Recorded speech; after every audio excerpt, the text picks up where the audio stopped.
All right.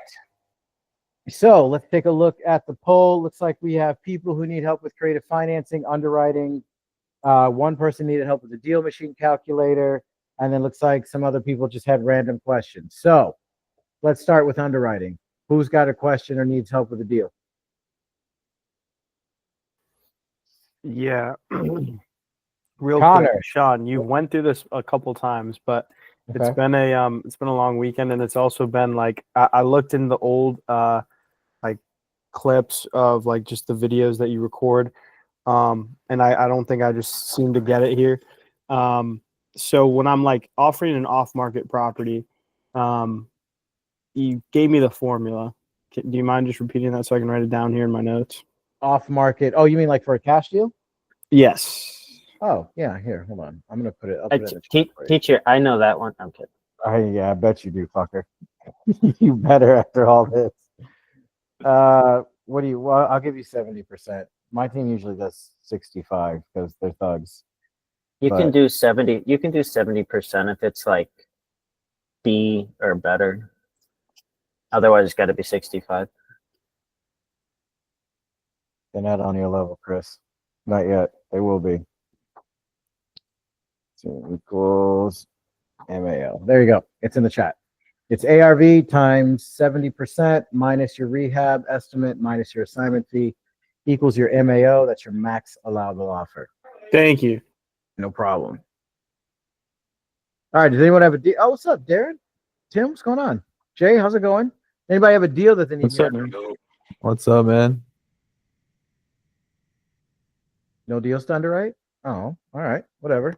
Okay, so then who's got questions about creative financing? Because that was the only three things I got on the poll that I put out this morning. Someone needed help with deals, someone needed help with the deal machine calculator, and someone had questions about creative financing. So who needs what? We'll just open it up. Who needs what? I'm just here to spectate. So, yeah. So I have a question on seller financing. I'm trying to think of how to put it. It sounds kind of complicated. So, I know obviously how seller financing works with Deal Sniper doing on market. I know that, but only reason why I have a question now is because I have a buyer. He does cash only, but he's also open to doing seller financing to distress fix and flip properties. But really? Yeah. So my question is, we were working out a seller finance deal yesterday on this on market property. He told me if you can get it at 0 down with a lower monthly payment, and it was like $100K below asking. He's like, yeah, I'll give you 10K, whatever. But to me, it was kind of like, how would that even work? Because seller financing, like, don't you have to give them a down? Or so you can. So we call that the unicorn. So the unicorn would be either 0 down and then good monthly payments, or the normal down payment, maybe even a little bit higher of a down payment than what we would typically do, but 0 payments until the balloon comes due. So actually, I just helped someone close one on Thursday of last week. It was a $200,000 purchase price, $10,000 down, 0 monthly payments to the seller on a 5-year balloon. So that was, I mean, it's doable, but if you're already getting it $100,000, did you say 100,000 below asking? Yeah, it was listed at 540, and then my buyer was like, if you can get it at 450. And he wants 450, 0 down, and a lower monthly payment. I don't know what the monthly payment he said. He just said monthly payment, but 0 down. I mean, you can try. I don't know how good of. I mean, don't get me wrong. I've been told I'm a pretty good closer, and unless the circumstances fit, I don't think I could pull that off.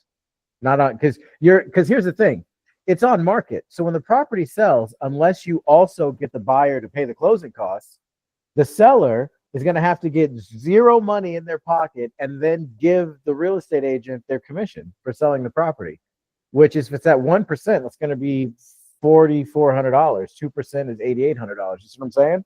That's going to come out of the seller's pocket. And then on top of that, they're not getting any money. I mean, you could try if you want to. I think you're just going to piss them off. Yeah, I was just thinking I was just getting a straight cash offer at that point. And your cash offer has to be 60% of what it's listed for, minus your Yeah. rehab, minus your assignment. So again, Yeah. you're just probably just going to piss them off. How long has it been on market? I think it was like a couple months. It was like a house that was like, it needs rehab work. It was like a 1920s property. Probably hasn't even. It looks like a little ass shack. How So much it's work like, does it need? it's only like not even 700 square foot property. So I'm assuming probably like 60 around there. It's small. So why the fuck is a 60 that small of a property going for $540,000? It's in California. Oh shit! There's your mistake. You're in fucking you're marketing in California. Actually, I love that how actually. we're all confused until you say California. We're like, oh, okay, makes sense. Okay, was- that actually. No, sorry. Go ahead, Chris. I was gonna say I knew California was coming because I seen a house. Check this, Sean. 2 bed, 1 bath, 1,074 square feet. It's been on market for over 200 days in California. What do you think the purchase price, the asking price is on that bitch? What city? Palm Beach. Oh. Oh yeah, 950 at least. 1.3. 3.1. Oh my Bugs. god. And when I tell you this, I didn't believe it because it was just a thing that someone posted on Facebook. And the post was, these housing prices are getting out of control. And the address was there. And I went, there's no way that's real. So I went to Zillow and I punched in the address myself. No, it's fucking real.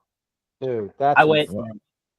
2 bed, 1 bath, 1,074 square feet. And by the way, when I say 1,074, it's kind of a crappy 174.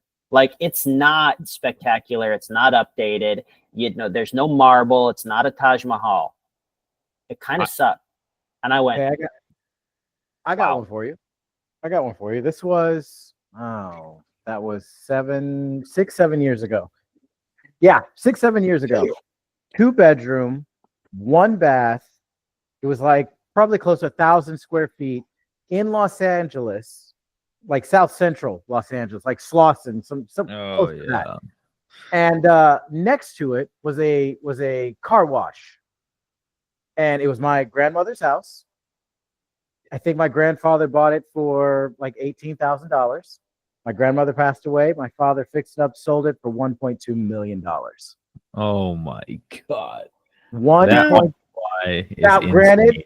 my dad flipped it to the nines on the inside. You know, he showed respect to his mother's house, but it's 1,000 square feet in South Central Los Angeles, and that's that thing went for 1 point, and he sold it private. He sold it to the guy that owns the gas station, or not the gas station, car wash.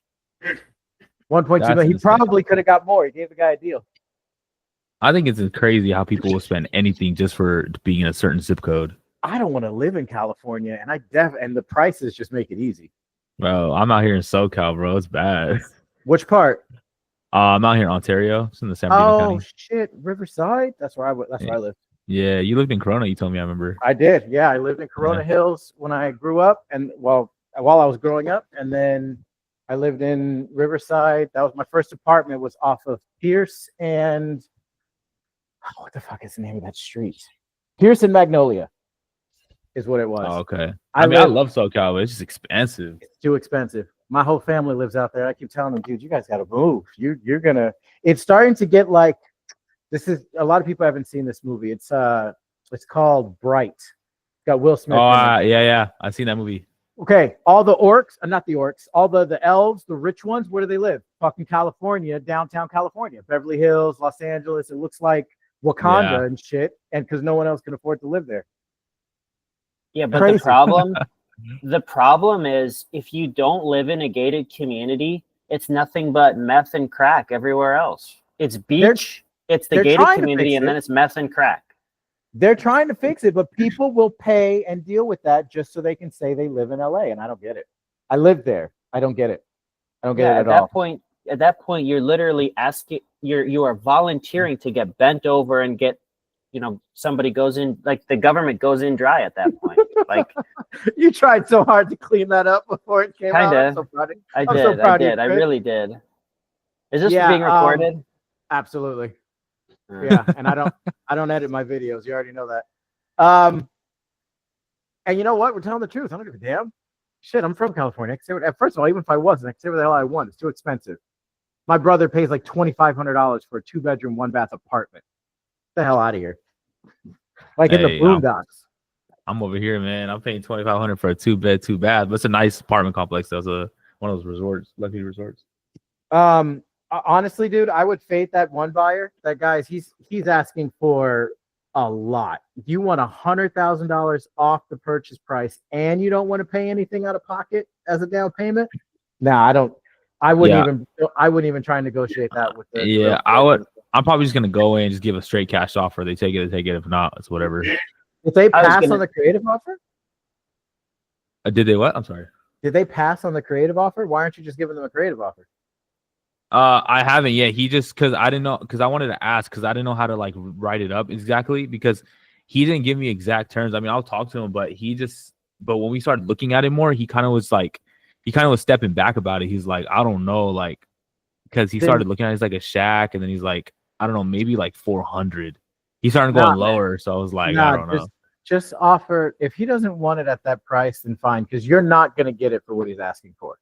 I don't like to speak in absolutes, but that's going to be like ice skating uphill. It's going to be damn near impossible to get what he's asking for. Yeah. Okay. That gives me that. Try and just get it as a tip normal. Offer them like $540,000 with like $25,000-$30,000 down. Figure out what the monthly payment should be. Unfortunately, with that kind of purchase price, you're going to have to do a minimum of a 10-year balloon. That's probably the only part that's going to screw you over. Okay. Yeah, that realtor didn't know what seller financing was, so I educated him, and he's like, "Okay, I'll present it." That's what's up. Why? If he was willing to go down 100,000, but he wants to stretch it out over 5 years, and he's not asking for anything per month, then why don't you go? All right, why don't you take 300,000? We'll make it a cash deal, and you'll get the 300,000 now, if that works. Obviously, he's still going to be missing out on $100,000 because the realtor. I'm sorry. Go ahead. Yeah, but that's over $250,000 in his pocket now for a pile of crap. It sounds so we're all on the same page. Chris is one of my number ones on my team, and his nickname is the Iceman. He's not giving nobody nothing that he doesn't have to. So that's why his face looks like that. He's like, "What the fuck? Why are you giving him so much?" That's why he's doing that. You guys need to understand. This fucking killer Chris over here. Yeah, but that was the thing though, because the realtor told me he got 2 cash offer deals for the property. One was at 430, one was at 440. I was like, all right. And then she didn't take it yet, but I think it was listed for like 3-4 months.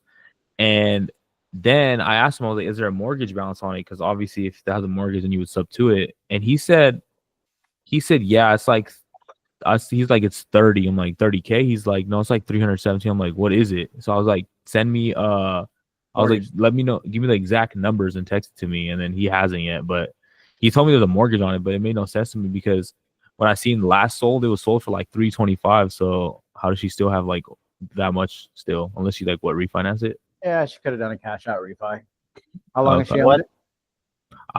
Shoot, probably like 20 years. I have to find the property. Probably did a cash out refi. What's the ARV on it? I got around like 590, 600.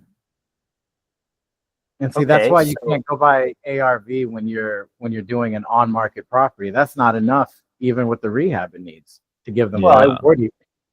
Yeah, it would be if you could give them 300 like I originally suggested, it'd be great. But yeah, honestly, I'm probably just gonna give a freaking offer shit. about that. Oh man, just give them that 300. I'll do 300 cash. But that comes to another question of mine. What's up? I know that when using the Deal Sniper app, it doesn't work too well when you're looking at very expensive properties, right? Because the cash flow isn't because the cash flow. Well, because when I punch in like California homes, obviously it's like 900 or whatever, and I put in Deal Sniper, the cash flow isn't there, so it'll be like negative $1,200 or like negative $1,500, stuff like that. Like, what would I have to be at on, I guess, the purchase price for it to be cash flowing, or that just depends on what numbers I put in the Deal Sniper? That's going to depend on the market itself, because the market determines what the property is going to rent for. Now, one thing that, and I don't know if a lot of people realize this. Let's go. No, I don't know her address. We'll just pick one. I don't know if a lot of people realize this, but when you go to Deal Sniper, when it breaks down the numbers, it's breaking down the numbers as if to calculate when the buyer is going to inevitably have to refinance this thing. Has anyone ever noticed that? That's why I always say, if you want to double check your numbers, check it on the Deal Machine calculator, because it doesn't do that. Now, we're still working on integrating the Deal Machine calculator into Deal Sniper. But if you look here, now I'm not going to clean up the numbers just because this is an example. But you see how you're talking about like this right here, right? Yeah, exactly. Okay, well, if you notice this side over here, well, actually, this one just doesn't cash flow.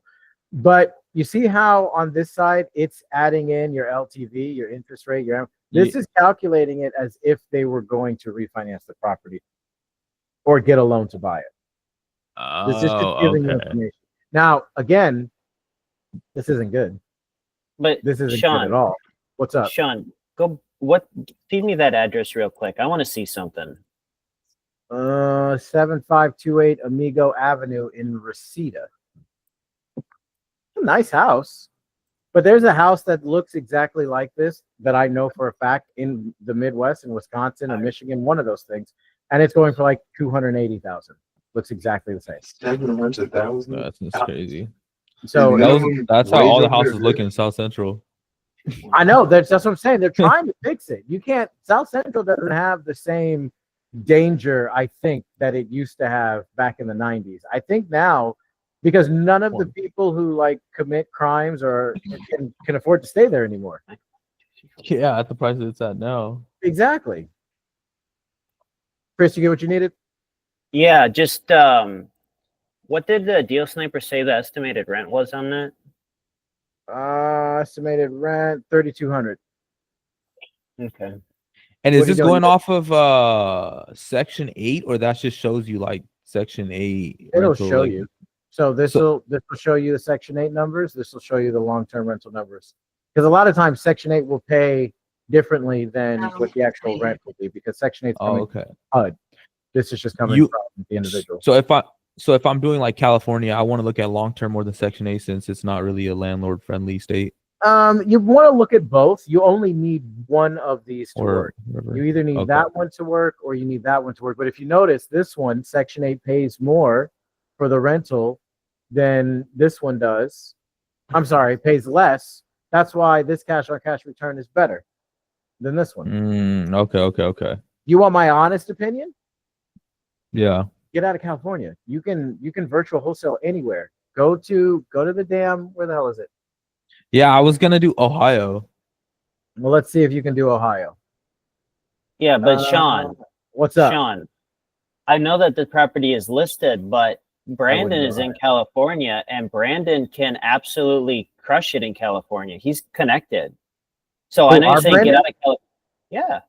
No, I know that, but it's substantial. Look, it all comes down to your buyer pool. Okay, how many buyers do you think Brandon has that can afford a $720,000 property versus how many buyers do you think he has that can afford a $300,000 property? It's about the buyer pool. There are buyers in California. People are still wholesaling in California, but those buyers, those investors that they have, they're cemented in. They have the money to actually pick these things up. Most buyers don't. So you want to cater to the majority, because that way you have the most eyes on your deal with the people that have the potential to buy it. That's all I'm saying. Yeah, I have cash buyers in California. I'm just new to the whole creative finance thing out here. So that's just kind of like understanding how it would work in Cali, but it seems like it doesn't work too well. If you're doing on market, and then stick to creative, and that's going to be your best bet across nationwide. Because think about it. If you're an investor, whether you're $1 million investor or a $300,000 investor, and you're like, hey, like me, I plan on buying 4 properties every year. That's my thing. If I set myself up a $200,000 budget to buy 4 properties, I would much rather spend $50,000 on an entry fee for 4 or 5 properties than to spend my whole $200,000 to buy one cash. because now I got to come up with another $200,000 to buy the other 3. But if I can do $50,000 entry fees across the board, I can get more bang for my buck. All right. Okay. The problem is, much like real estate agents and sellers who don't understand what creative financing is, a lot of times you have to explain to these buyers how it actually works. They don't realize what I just said. They don't realize, holy shit, if I set aside X amount of dollars, I can buy twice as many properties because I'm not buying them cash. Now, you will get the old school people who just want to purely buy them cash. And then here's the other thing. Most cash buyers are fix and flippers. You're not looking for fix and flippers. You're looking for buy and hold investors, people who don't want to sell it. They don't give a shit about the ARV. They don't give a shit about the purchase price. They want to know how cheap can they get into it and how much money is it going to make them every year. That's it. Okay. So as with someone like me that's new to creative finance thing, just stick to not California right now, since I don't really have a buyer pool for creative finance. I mean, you can always build one. Okay. I just know that the numbers that you're going to be working with for A lot less. California are going to be way higher than most anywhere else in the country. And if you're going to be virtual wholesaling anyway, like, here's another thing a lot of people don't realize. Let me bust out where's this thing at? Not the rehab. Where's the one with the balloon ranges? Here we go. Here are your typical balloon ranges. Well, if you're primarily dealing with properties that are over 500,000, you're going to have to do a 10 to 20 year balloon. Even if they like your creative offer and they want to take it, most of the time, this is not going to fly. And not investors, real estate agents are always going to say, how long is the balloon? When can we get this paid off? Because they want to know when their client's going to get all their money. So if 99% of real estate agents are going to ask for a balloon, why not just stick to the purchase prices where you can give them a shorter balloon? Now, all you have to do is convince them to take the terms, because one of the shittiest experiences is busting your ass to get someone to know what creative financing is, understand your offer, see the benefit in it. Then you close them on it. You're ready to go, but it's like, oh, by the way, on this $300,000 purchase, we want a 2-year balloon. You can't do it. You can't do it. You just lost the deal. So if you know they're going to ask for it, just stick to properties that you can already give them a lower balloon. Okay. Also, So if, I was going to say, Sean, really quick, something that I've been telling people, and I don't know if you have, but if you have, great. If not, you should. Tell people to delete the term length line when they're sending out offers using Deal Sniper, because no seller, no agent is going to look at it and see 24 years and 7 months. Hell yeah, sign me up for that. They're going to be like, no, like that is the equivalent of like, there's this chick at a bar and she's really hot, but then when you take her back to your house, all of a sudden you realize she has a ball sack. Yeah, that's a deal breaker. Yeah, this here, guys, this is why I always say stick to this form, because you'll know what your balloon range is. You can take this whole line out and just put balloon length and then whatever, and then give them a range. Always give them a range. They're always going to pick the lower end of the range, but you're subconsciously anchoring them to that range. Now it's just a matter of negotiating as high as you can get on the balloon. The higher the balloon, the more attractive it is to an investor. Yeah, how many people are going to look at that offer, term length, and go 44 years and 7 months, sign me up, right? No one. Yeah, get rid of it. Delete it, get rid of I delete it. whatever. Good job. Does that answer your question, Jay? Like, you understand, like, kind of? No, I understand it. It's just, so pretty much, if I do California, filter to like 300K, at least for now, until I build like a buyer pool.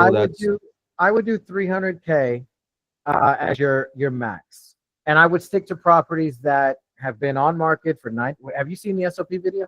Yeah, I was watching that. I've been doing 90 days plus. There you go. And then make sure they're in decent condition. The less work that they need, the better, because whatever rehab it needs, subconsciously and even on paper, it's going to be added to the buyer's entry fee.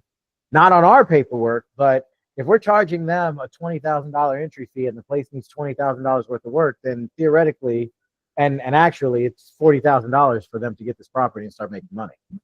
So you need to take that into consideration. So, and then I had another question. I remember watching your Deal Sniper one-on-one video. You were saying just go into Deal Sniper and just put they don't have a mortgage and then just submit it. And if they do have a mortgage and they're serious about the offer, they'll just email you back saying they do have a mortgage. Because if you kind of go and check if they have a mortgage, it'll take a lot longer just to get that one deal submitted. Is that right? Yeah, that's Okay. my opinion for most of my personalities. We just send it. If in my experience, if the agent or the seller is open to creative, they won't hit you with a no. They'll hit you with something like a thanks for the offer. This won't work because of the mortgage. Or, and here's your fuck a foot in the door. This is your whole half your body in the door. When they send you something like, what about the mortgage? Oh, that's gold. Now, it's a little messed up because now that means the deal is a hybrid. So it's going to be harder for it to cash flow. But as far as the concept of creative financing, you got them. Now they're like, okay, we like this, but hey, what about the mortgage? And then you respond with the cheat sheet answer. Oh, my bad. I didn't realize there was a mortgage. I'll tell you what, if you can send me the approximate mortgage balance, interest rate, monthly payment, I'll shoot you another offer in 15, 20 minutes covering that mortgage also. Okay. You wait And for the then, numbers, you underwrite it as a hybrid, send the new offer over. okay, Make that a- makes sense. Make just a sub 2 offer first. Fuck the hybrid. Make a sub 2 No, offer first and see if they being- bite.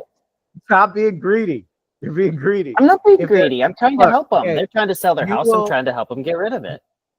You guys will know if it's going to be a sub 2 or a hybrid when you're looking at how much they owe versus how much they're selling it for. If they're selling it, if the difference between what they owe and what they're selling it for is higher than the 10% max that you could give them for a down payment, it's going to be a hybrid. Okay.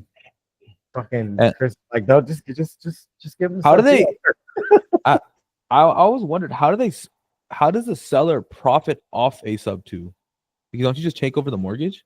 Yeah, they get the down payment and they get to walk away. So Yeah, they isn't the down don't- payment like only like a couple grand? Well, it depends Yeah, on the that's the deal. point. I mean, if it's a $200,000 purchase price, it's like $10,000, $15,000. It depends on the Okay. situation. So here's a good sub 2 situation. I'm behind on my mortgage. I lost my job. I can't afford the property anymore. It's going to go into foreclosure. It's already in pre-foreclosure. I'm 2 months behind. Perfect sub 2. Perfect. You give them a large sum of money so they can move into a new place. And we pay off their arrears for them. Our investor keeps the monthly payments going until they refinance it into their own name. The seller doesn't get a pre-foreclosure and they got a chunk of money. They're walking away from their equity at that point. Now, when it's a hybrid, that means no, I want my equity. You can take over the mortgage, but I want my equity too. I'm okay taking it over time because that's what it is, but I'm going to get it. So a situation like that, they're selling the property for $300,000, but they owe $200,000. Well, they want their extra $100,000 and they're going to get it. They're just going to get it over time. So we'll give them like $15,000 down payment, and whatever monthly payment we give them is going towards chipping away at that $100,000 until the balloon takes effect. And then they're paid off the balance in a lump sum and they walk away.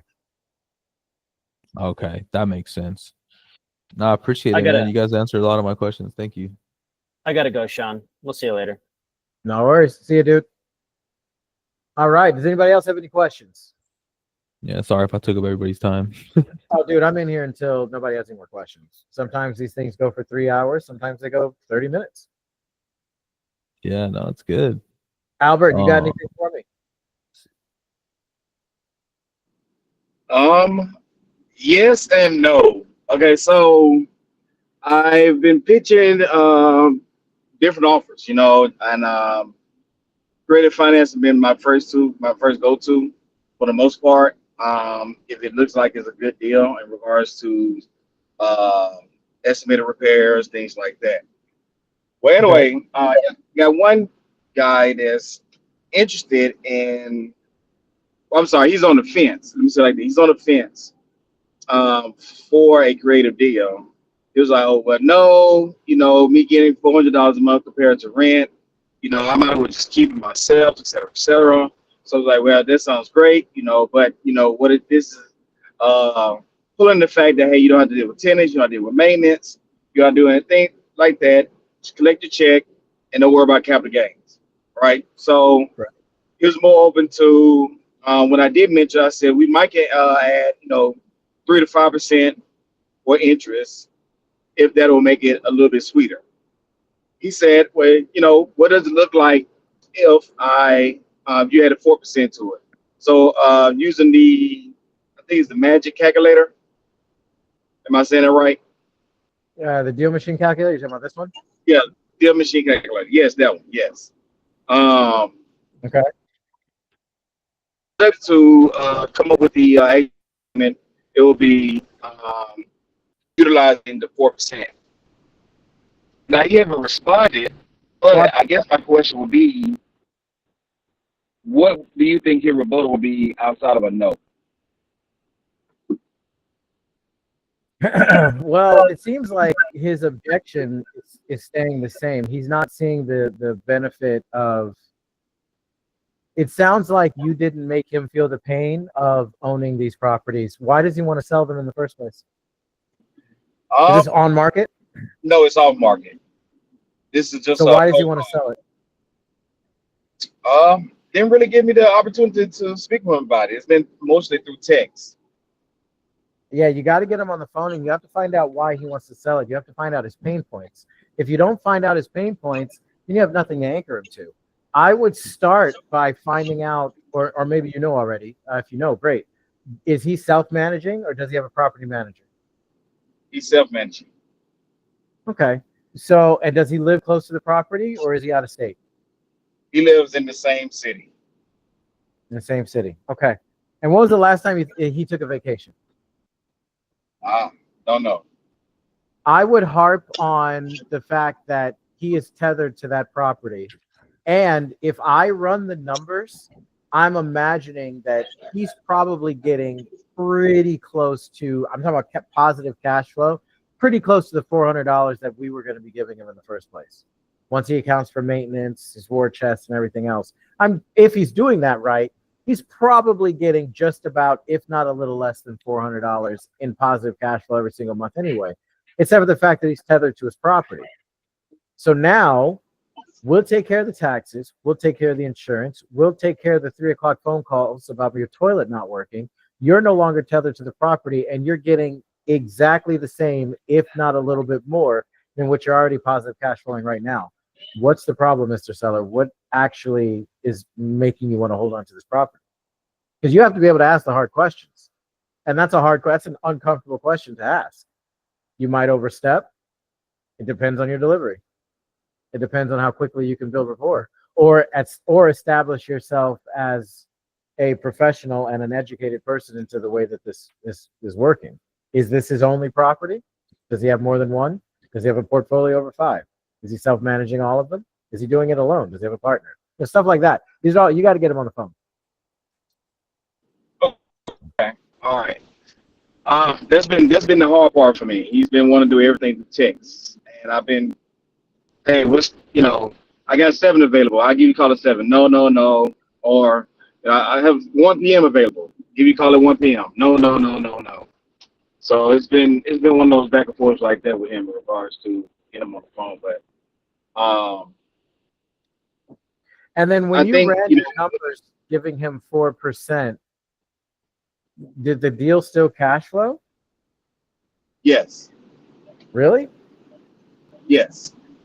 So what was the monthly payment Deal Sniper said we should give them? Initially is like 400 or something. And what did the 4% payment end up being? 517 or 577, something like that. What was the purchase price? 130. Well, and I just put a $9,000 payment. Let's take a look at it. So you said the purchase price is $130,000. What are you giving them as a down payment? 9,000. Mm-hmm. Okay. And then what is do you have the rent? 1750, I believe. Okay. And then what is the taxes and the insurance? I do not recall. Uh-oh. Yeah, I'm going to need those. Shucks. Let me see if I can. Oh. How would I be? I'm not at the house, right? I'm taking my daughter to practice. You want to DM me the address real quick?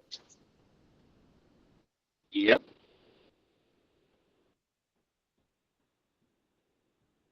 One second.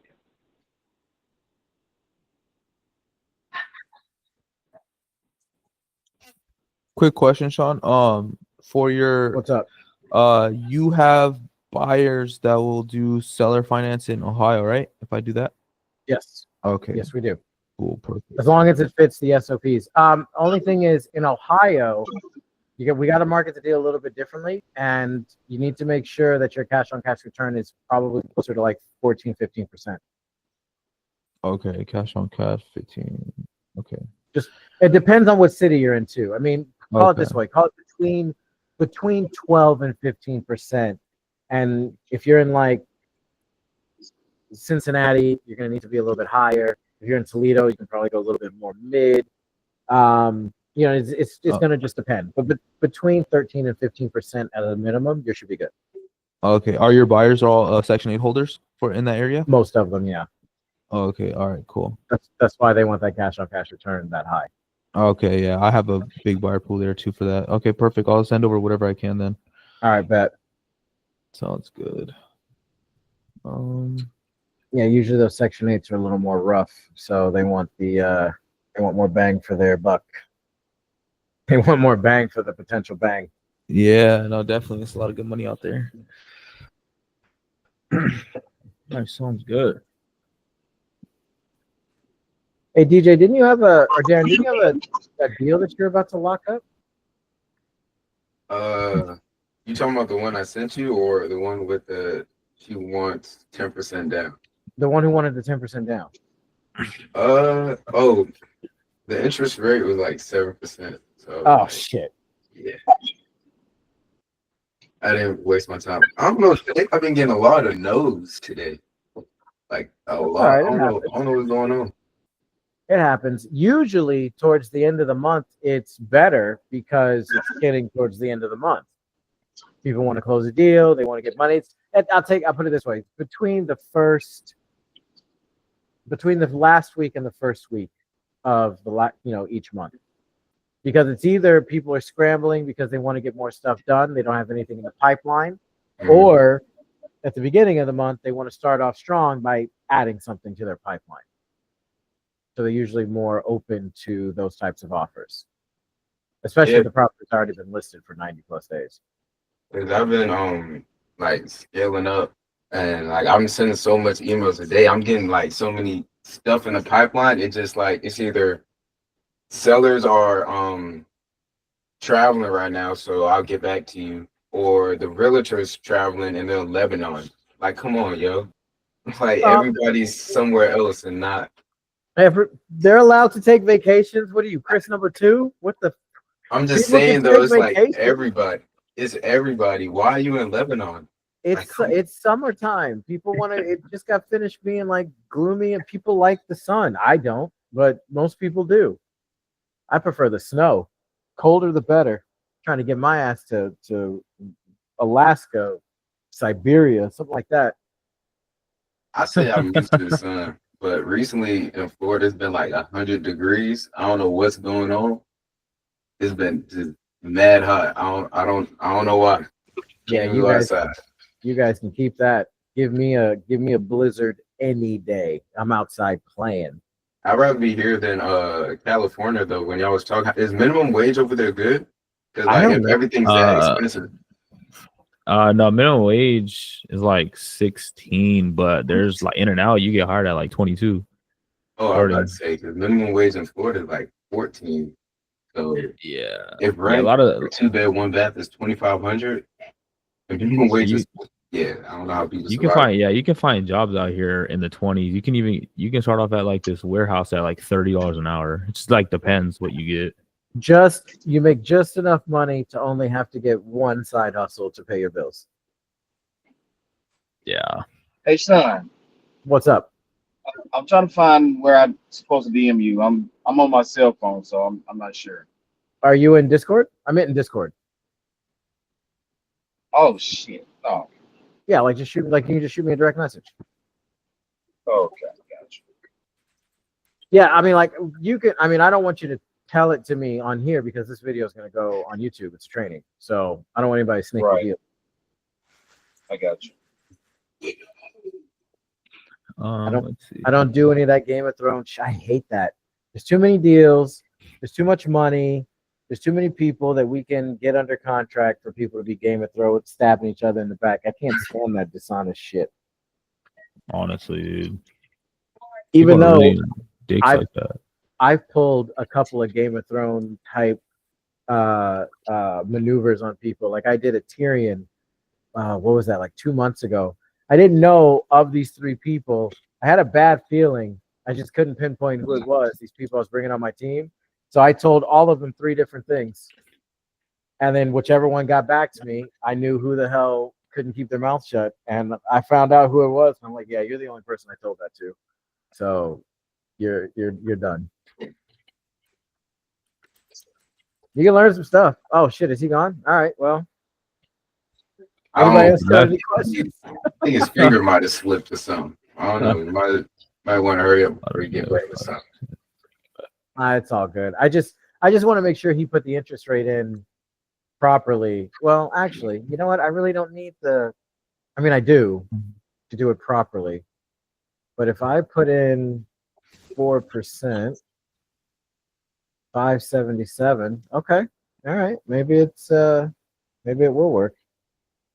I still need to see what the taxes and the insurance are. Did he say what city this was in? This is not a Cali deal. Jay, you're in Cali, right? Yeah, he's not in Cali. Yeah, I'm in Cali. Yeah. You definitely did. Okay, right.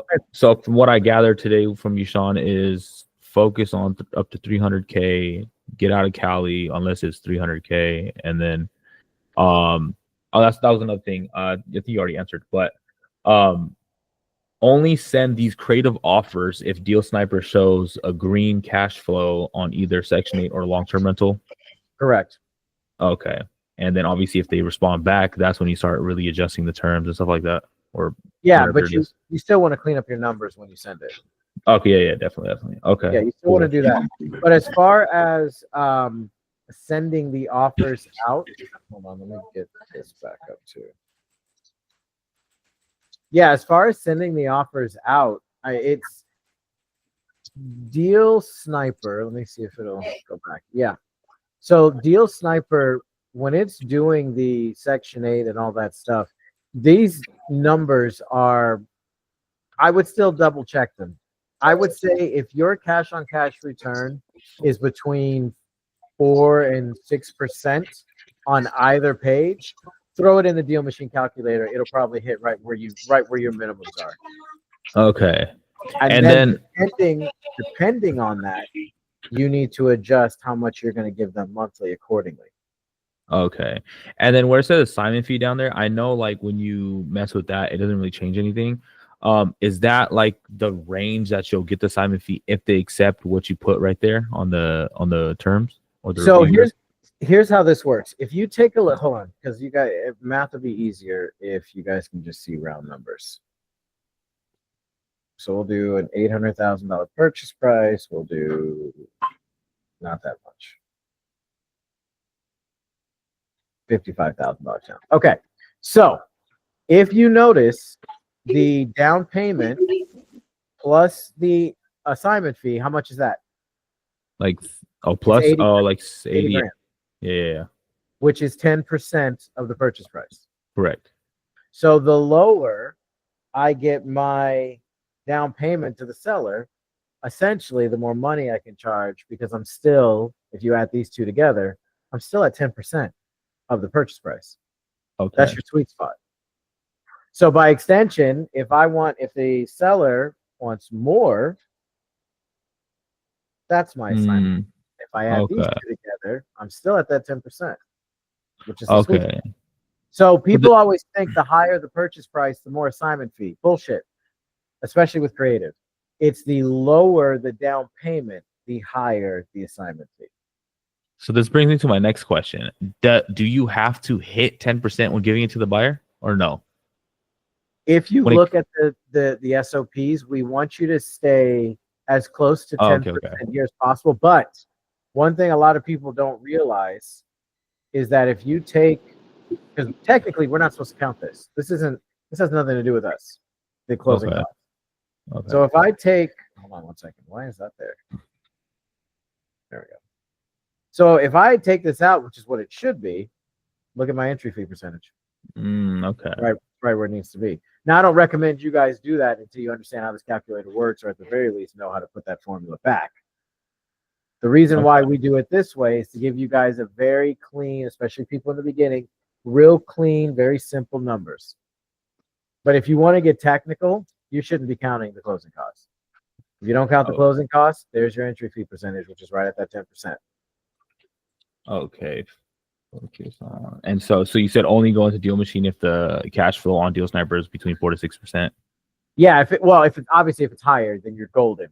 But if it's between 4 and 6%, you want to double check, then throw it into the calculator and make sure that your minimum cash on cash return is between that 12 and 15% that we were talking about. Okay, got it. Thank you. No problem. Albert, you get your numbers?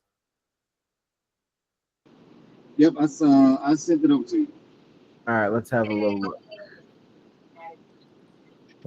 Oh, there you are.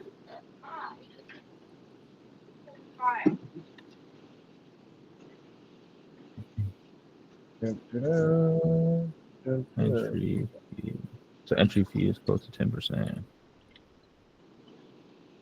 Okay. Search.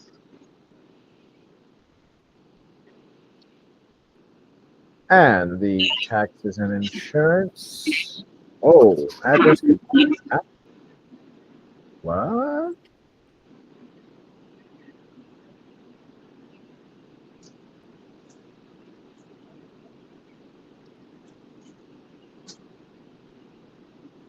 Yeah, Deal Sniper. Did you put this into Deal Sniper? I put it through the calculator. This is not coming up. Hold on a second. What's up with the address? Broski. Okay. Let's see if that was it. That's stupid if that's what it is. Yep, that's what it was. Okay. Whatever. I found it. All right. Monthly payment is $400. The estimated rent I have is $932. Okay. All right. Okay. So taxes. Yeah, that's going to affect the deal quite a bit. Actually, well, I'll put it in first. 1,085 and 526. Okay. So 1,085, 526.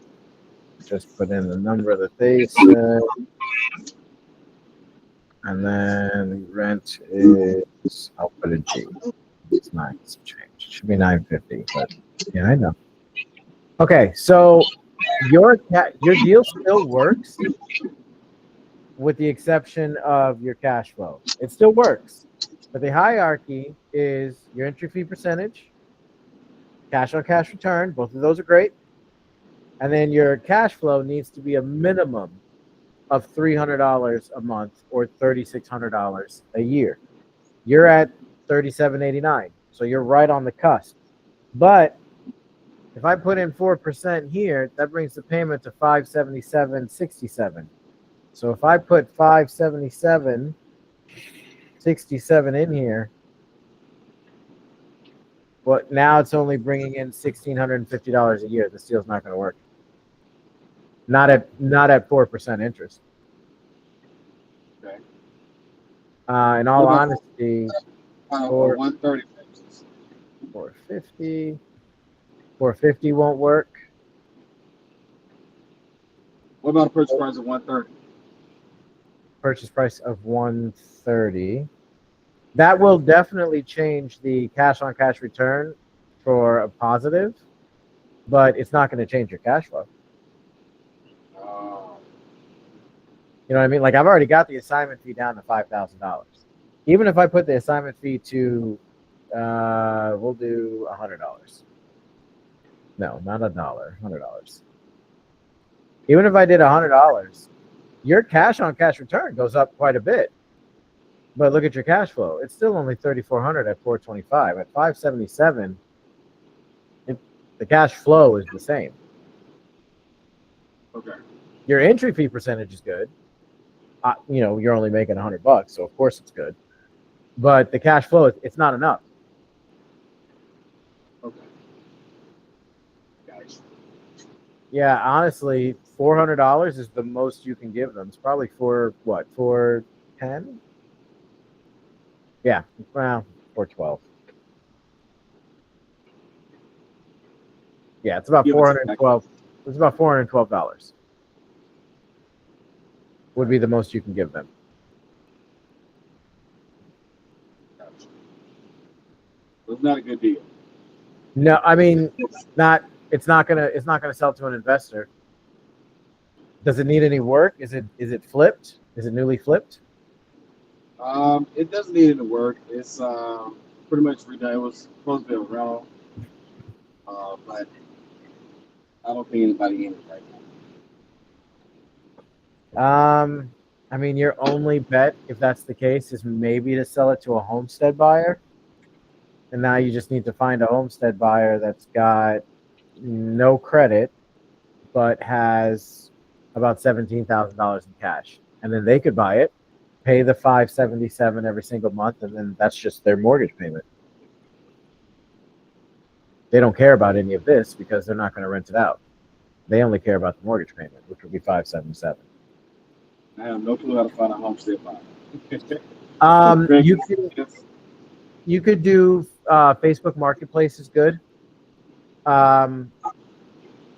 Anywhere where you'll get a lot of immigrants that kind of congregate in one area, because a lot of times immigrants don't have either the credit or the social security numbers to go to a bank, but they have the cash, so they can buy.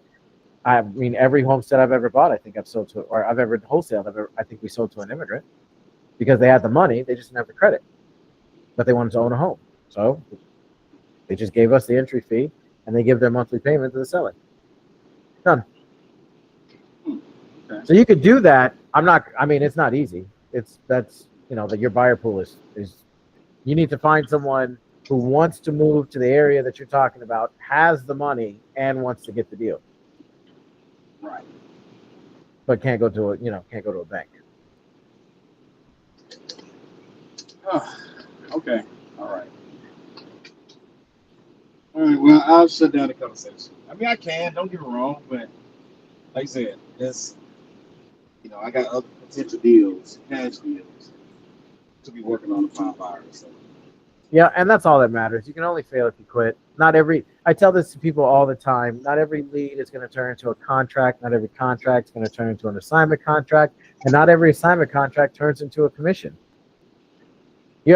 I can count on more than everyone's hands in this chat right now. All four of us on all of our fingers. And I've got more deals that have made it all the way to closing. 2-3 days before closing. Same day as closing. And something came up and the deal fell through. It's the nature of being in real estate. It happens. You can only check so much until something pops up that you couldn't check. I was gonna ask about. I'm sorry. Are you done, Albert? I apologize. Yeah, go ahead. And I was gonna ask about that.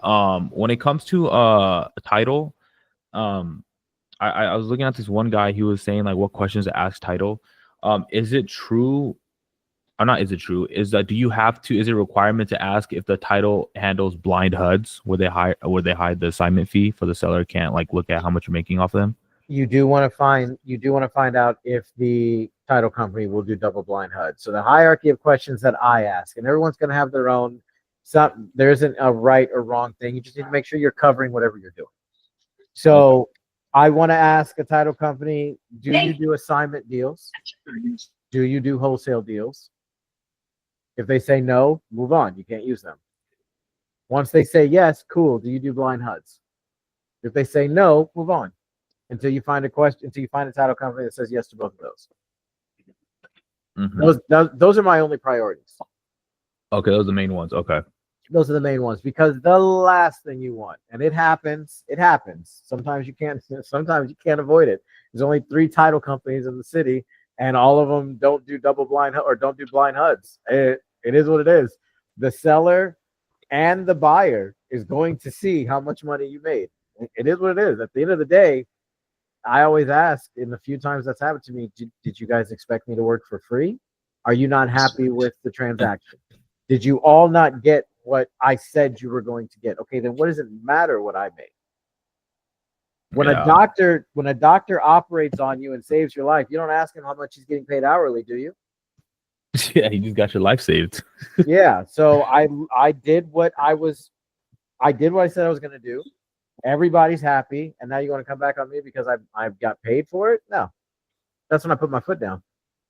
Yeah. Okay, that makes sense. But So it hides.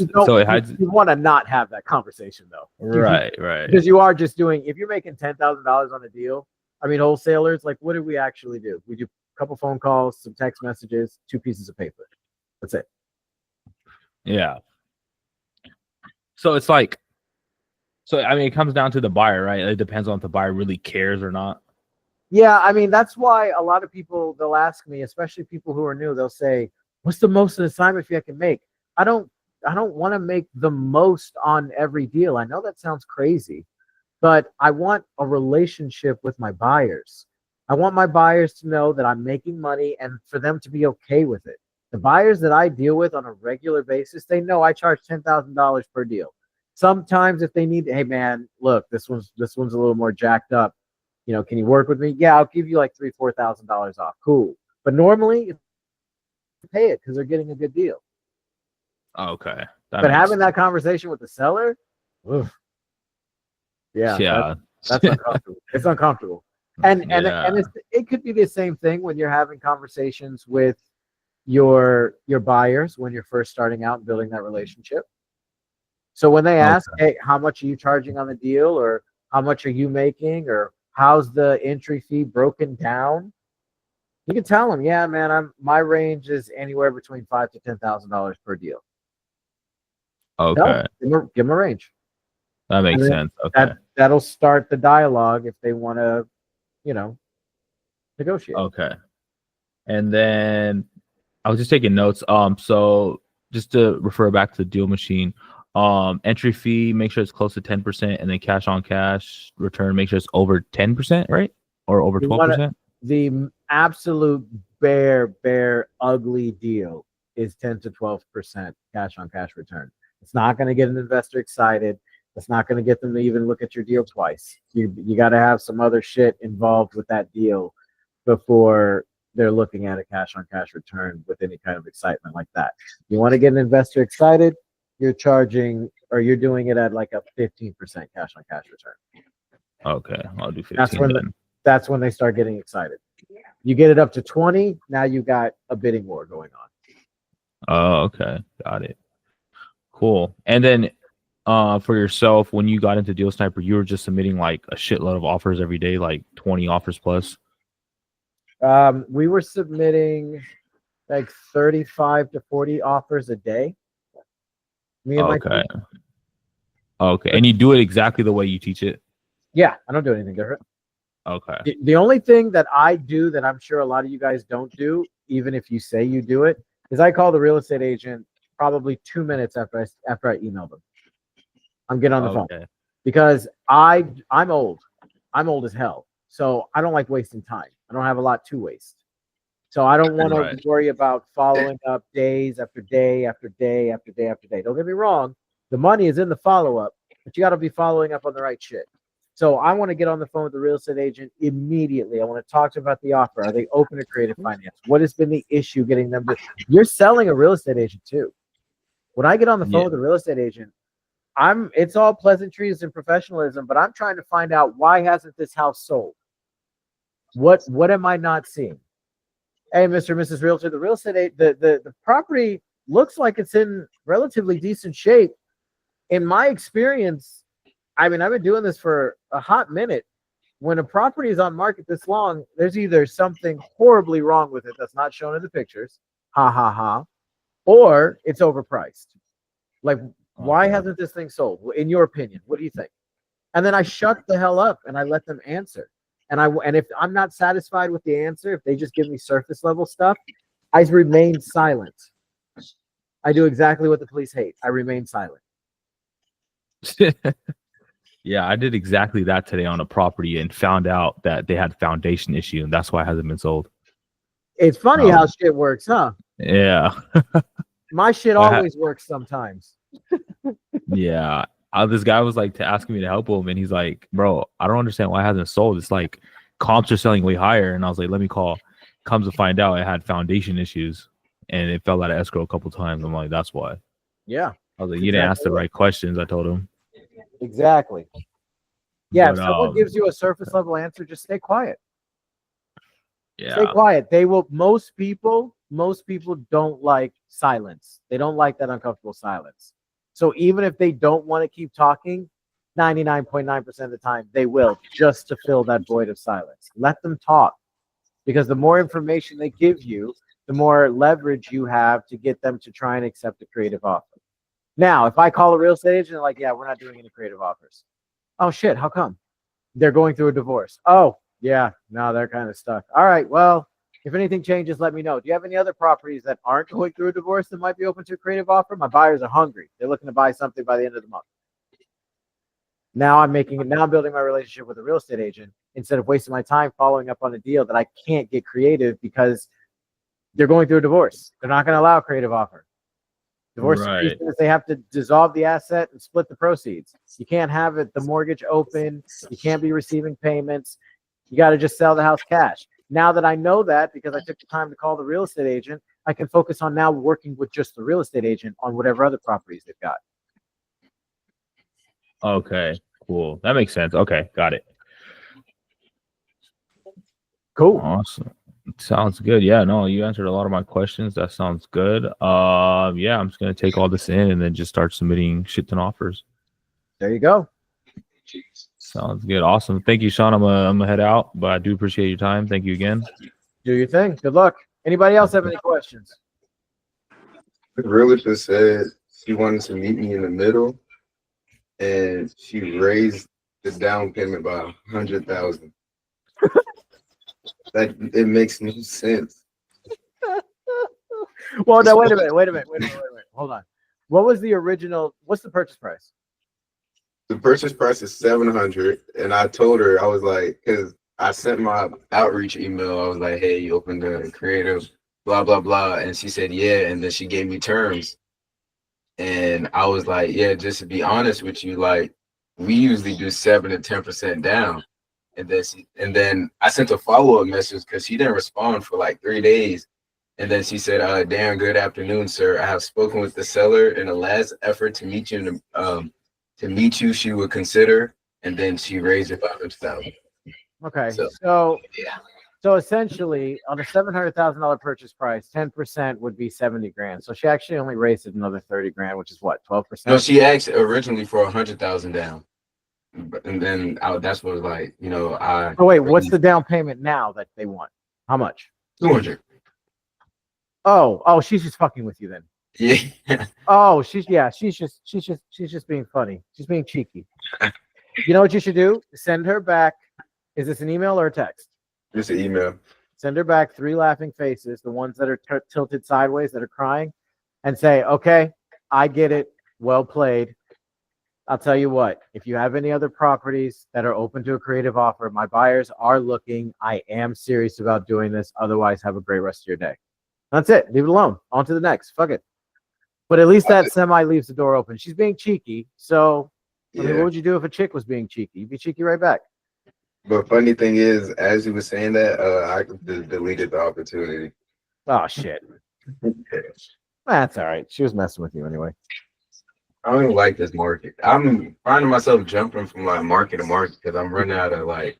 You can't do that. Like how do I say? Because like the way it's set up, like I go on prop where I get all the emails and all that, and I put it into my system, and after like I already done reached out to all of the realtors in that market. It's like I can't be hitting them up, and they're already on the follow-up system. Yeah, but is the follow-up? Well, yeah, I guess you still need to read. You still need to keep that hopper full. But are you switching? So then just pick like, why don't you do do Milwaukee, and then just do all the surrounding cities. That should last you at least a week. If you can only send out 100 a day, that should last you at least 6-7 days. No, that's the thing. I've been sending out, or today I sent out 650. How are you sending out over 100 a day? Are you using Deal Blaster or are you using something else? I'm using the thing I built on Go High Low I was talking about. Oh, that's right. That's right. Oh yeah, you're gonna have to swap the states out like every 2 days then, right? That's what you're doing. You're running out with what, every 48, 72 hours? Yeah. Yeah. That's why I don't do that much, because let me ask you a question. Now, only you know you, and I understand where most of your training has come from, but let's be real. Out of 650, how many of those are you following up on the way that you should be? Oh, none of them. Cause Okay. I don't got like manually, none.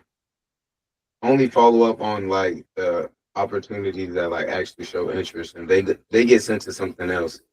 But like if they say they're not interested, then I'm gonna follow up with them for 14, 30, 60, and then 90. That's by itself. Or if they're unclear, like if they're like, come on, my seller's not open to it right now, or What about the ones that don't answer or don't respond? oh yeah, they get put into the not interested, and they automatically get followed up, and that 14 to 30 to 60, 90. So I'm not following up on nothing that's not interested, being honest. All right, fair enough. Fair enough. I get mad at that system. I was trying to find a flaw, but I got to remember where the information came from. So, okay, fair enough. Fair enough. By the way, how was that jumpstart training you went through? It's actually really good. Really good. Good. I'm glad you liked it, man. I'm glad it's working. All right. Well, Yeah, that's that's kind of how because when I hopped on that call with you, that was like my first week doing it, and then the second week, that's when I got the deal I sent you. Yep. So it's almost like my shit works sometimes. Yeah, so hopefully we can, keep this going. Nah, we will. I'm not worried about it. Some people have the work ethic to do what needs to be done, and some people are just bystanders. It's always been that way. It will always be that way. What is that old cliche? You can lead a horse to water, you can't make it drink. It is what it is. And one thing I could tell with all the times I've spoken to you, you definitely drink your water. So I'm not worried about it. You'll be teaching your own classes here soon, and then I can take a damn vacation. You got Timothy and Albert. Yeah, I got a quick question, Sean, before you go. Oh, what's up, dude? There's a property I was trying to get under contract in El Paso. I think I sent you the address just to confirm rent, because the deal could fall through if just by like $100-200. It'll screw up the cash on cash return. So I hope I got that right. But she sent me a contract for what Deal Blaster sent. The sellers ended up accepting it. Okay. She sent the contract over. That's great, buddy. She sent the contract over, the Trek contract. All right. I'm not yelling. No, you're not yelling. That's great. Give me 1 minute. Sorry. That's all right. That's hilarious. So she sent me the Trek contract, and she put it in there for earnest money and option fee. Now I sent a reply, because when I read this, it says delivery of earnest money and option fee within 3 days after the effective date. Buyer must deliver she put $26.67 as earnest money and then $200 as an option fee, which my understanding is that's not refundable. It's basically me paying them for the option to back out. Yeah, I would never agree to that. Yeah. Do they know you're wholesaling the deal? Yeah, I explained that to Ben. Yeah, then that shouldn't even be in there. I know. And neither should the EMD do honor before the end. Look, I'll tell you like this. Yeah. And this is I understand how this is going to sound, especially to people who are newer and trying to get some deals going and pipeline everything like that. I am not customer service. I am not going to put myself in a bad position to appease someone. If Yeah. I'm dealing with someone that will throw a signed contract away, a deal away over a $200 option and putting the EMD due at the end, after I've explained to them that I'm wholesaling the deal, then they're going to be they're going to be a Karen through the whole damn thing, and I'm just going to save myself the effort and I'm going to walk away. Yeah. I sent her an email a little bit, like a little after she sent that. So I'm just waiting on her reply. So that's basically what I said. Is I changed the two things. It was removing the option fee completely and then putting in there that earnest money is due no later than the last day of the 14 business day inspection period, not just Yep. calendar days. Exactly. I mean, Yeah. that's literally what the EMD is for. Yeah. So So I you're just not gonna. Now I know what they're doing, and it's smart. It's to weed out wholesalers. Yeah, but they're aware. I talked to Mandy, who's the listing agent, and then Ben, the was the owner of the brokerage. Because they wanted clarification. Because they didn't really understand seller finance or how it was laid out, but they were totally cool with it. So Yeah. Then if the and you need to hold fast.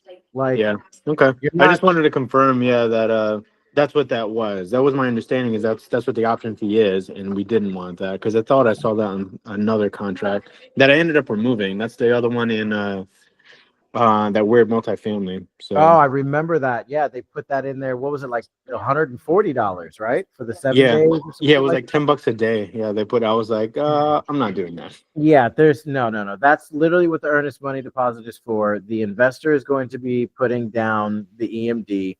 Once we identify the investor, we'll put EMD down, we'll submit proof of funds. But before that, no, that's not the way that this works. And if you're willing to throw away a contract on a property that we can absolutely move over $200, buy. Yeah. Okay. Cool. Now, I will say that with a big asterisk next to it. I am crazy. That is my point of view because I bow down to no one. And a lot of times that's kicked me in the ass.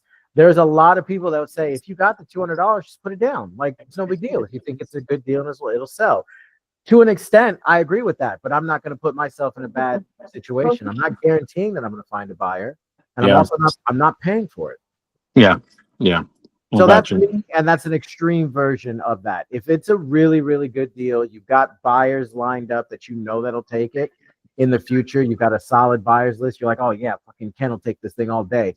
Then yeah, put the $200 down. But someone in your position, absolutely not. Yeah. Yeah. Plus, it's not bad, but it's not great, and that's where it really depends on the rent. On the low end, if it's 2,100, it's got.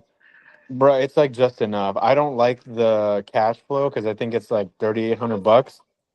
But the return is let me get you a couple animal crackers. Hold on. The cash on cash return I think is like 13%, but the cash flow is like I said, like 3,800. But if the rent, which it can go up to, hold on, buddy, you gotta move your hand like this, like that. There you go, and put on your plate. He I said seen 3 the animal rent. crackers would be way better. I can hear it. I can hear it in his eyes. Yeah, right. And then I was looking on Renometer, and for a property that size, it's a 5.2 or 5.3. Should be able to go for closer to 23 or 2,500, and that bumps the cash flow to like 4,500, and cash on cash returns like 16 or 18%. So it's not a bad deal, but it really depends on rent. That fluctuates a ton. So yeah, I wouldn't put the 200. So, but I just wanted to confirm that before. Okay. So I can make sure. All right, fair enough. Yeah. Other than that, hopefully, man, there's a few in the pipeline. There's that one. As soon as she clears that language out of the contract, there's that multifamily that's being pushed. I got a couple of people that are working on dispoing it and posting it on Investor Lift. So we'll see what ends up with that. Was that the one Jay locked up? What's that? No. Wait, what about we got that portfolio in the pipeline too, don't we? Yeah, I don't have an update from you on that. So we locked up the one currently. I think I don't want to say it, but I mean it's in Punta Gorda. Yeah, There was the one. Yeah, we took the first one, and then if this one goes good, then we're gonna get them all. I'm waiting on something from Jay. I don't remember what I'm waiting on, but I'll check and I'll get you an update in the morning. Okay, perfect. Yeah, we got that one. The other, as soon as I sign this one, this will be 3 that I have that I was able to get through just talking with agents all day. So Yeah, that's how it starts, man. And Yeah. then you start getting to the point where agents are calling you. Hey, I got another one. Your buyers want to take a look at it, and that's oh my god. Once you get there, have a drink. yeah, I think that's great. Yeah, there was like 1 or 2 that were like, yeah, that sounds great. We'd love to work with you. And they were like, I'll let you know as soon as we find something. I'm like, beautiful. That works for me, man. Hell yeah, that's You let me know. All right, Sounds good. Yeah, I'll check with you in the morning. sounds good. Anybody else need anything? Did you hear anything back from, or is it still silence from that From MTR buyer? let's see. Hold up. Looks like he texted me about 45 minutes ago. He said he'll take a look at it as soon as he gets home. He's not going to be home until tomorrow morning. What the fuck? Tomorrow morning? Whoa, tomorrow Where the hell morning. Where are you? Okay. Yeah, just ask him where this guy travels he's one of those guys that like has his own little plane that he likes to fly, and then he also has a helicopter, and he also has a jetpack. Which is okay. Yeah.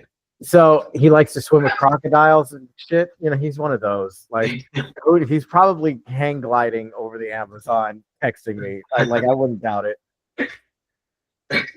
Okay. Hopefully. I'll find. He'll look at it in the morning, which means I won't get an answer till the afternoon. So I'll let you know. But you're not bugging me. Just stay on top of it. Okay. Okay. I'm feeling some eggs. Have a good night, man. All right. I'll talk to you guys later. This recording will be up tomorrow morning at 8 a.m. Otherwise, you guys have a great night. See ya.